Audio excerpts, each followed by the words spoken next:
Teachers who truly believed a student would get nowhere in life, were you correct? Where are they now? I had a student in my freshman history class who was a junior. He kept failing every class and had to repeat them. Kid was always high, barely paid attention, hung out with other burnouts, and was on track to fail again. Me and the school therapist made it our mission to turn him around. She got him drug counseling, I tutored him to get him through his classes, we both talked to the lacrosse coach and worked with him to get him on the team so that he would have structure and a better group of friends. He completely turned it around, graduated, wrote me a great thank you note that I still have, and I recently ran into him in the town I teach and he's doing great at college now. Definitely proud of him for all he did to not go down the road all signs were pointing for him. I was a kid like this, and will always remember my teacher that helped me. I failed basically every year of HS, I acted up, did drugs at school etc.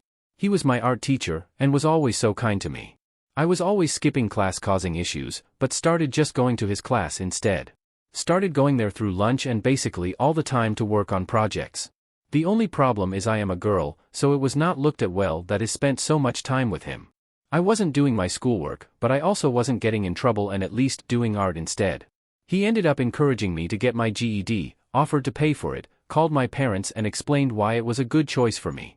He really kept me going through HS, I ended up going to a good university and am a pretty functioning person in society now. He was never being creepy to me, even met up with him a few times after, with my boyfriend at the time, to have dinner. This was 15 years ago and I still email him from time to check in with each other. He saved my life to be honest. Edit asterisk since this is getting a little attention. I want any teacher reading this to know you really can make such a difference in kids' lives. Thank you for all the hard work you do.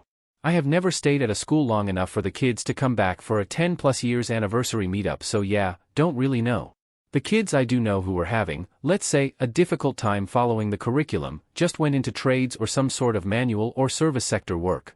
The ones I've occasionally run into on the street or a shop did fairly well for themselves. One was a carpenter, earning a lot more than I do, another worked at a gym, mega buffed with 3 little girls in tow now a gentle giant, one was a teller in a supermarket and so on. Just because you're not cut out for the world of academics doesn't mean you're ending up in jail or a tent under an overpass. Had a couple of former students now married with kids profusely apologizing and feeling sorry for their behavior back at school, but as someone just doing a job myself I never took anything personally so I'd replay something like, no worries. You've done all right for yourself. In prison for murder. Of course, when he was in my class, he was on trial for murder, so that might have colored my perception of him. Maybe. I am kind of the opposite case, many teachers were convinced I would be an overachiever and could do anything in academia.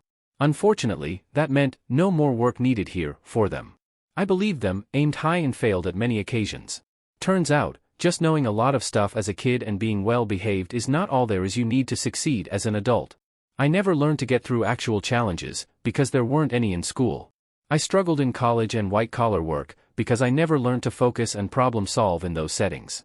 It took me 10 years after dropping out of school to understand this and unlearn all those false expectations they had drilled into me. I am now doing much better accepting to just be a regular Joe happy to make a contribution on a small scale. Not a story about me, but I used to have this classmate that constantly found himself in trouble. Every teacher hated him and dreaded having him in their classes. Recently, he popped up in my Facebook suggestions. He has a wife and a baby, smiley face, he looks very happy, I hope he's doing well. 2 that stand out. I had a student in my 3rd grade class. He was tiny and physically adorable and was constantly in trouble. I knew he'd have a rough life because his family never set limits nor held him accountable.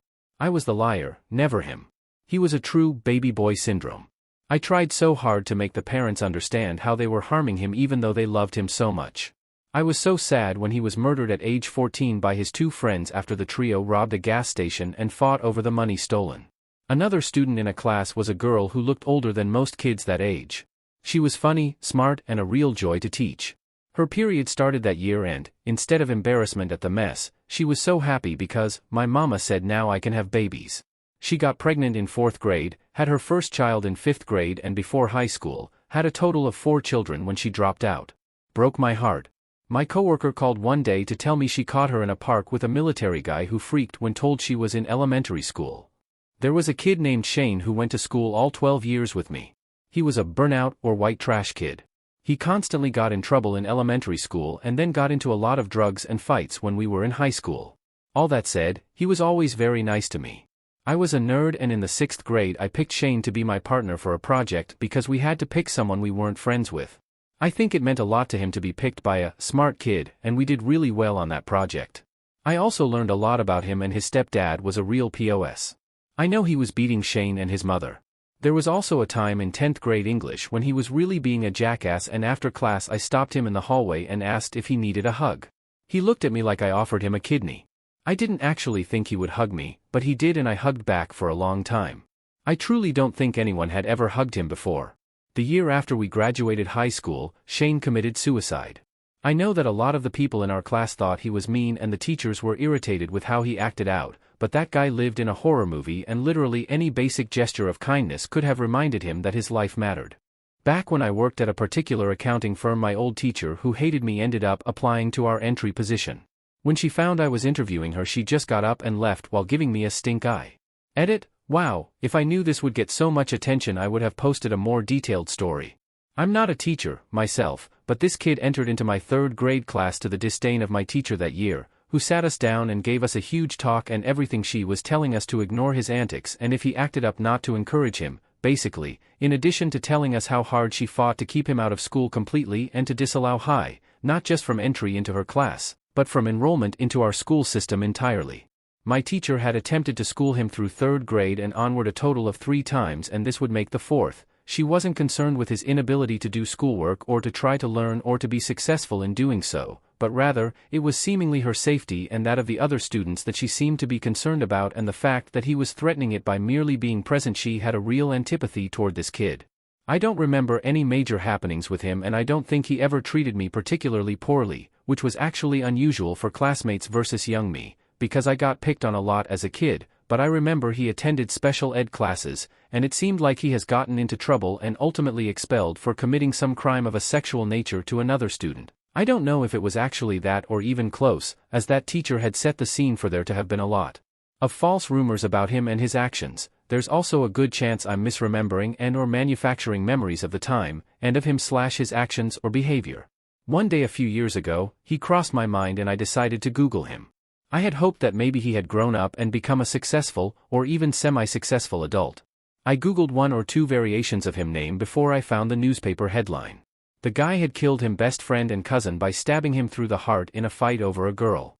Apparently he was dating the girl and she broke up with him, but he wouldn't leave her alone, and his friend/cousin and their other friend had tried to stop him from assaulting her when she'd shown up, and he tried to accost her, and the kid, now adult, flew into a rage and stabbed both of them and killed his best friend, who was also his cousin, and wounded the other friend. The girl remained unharmed.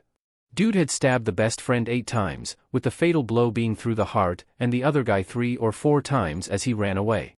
The judge who presided over his criminal trial and over his requests for an appeal described it as a vicious killing, and the jury that sentenced him cited his lack of remorse as an aggravating factor. He had taken a plea deal that essentially afforded him life in prison rather than the death penalty. He was said to have been on copious amounts of drugs at the time of the stabbing.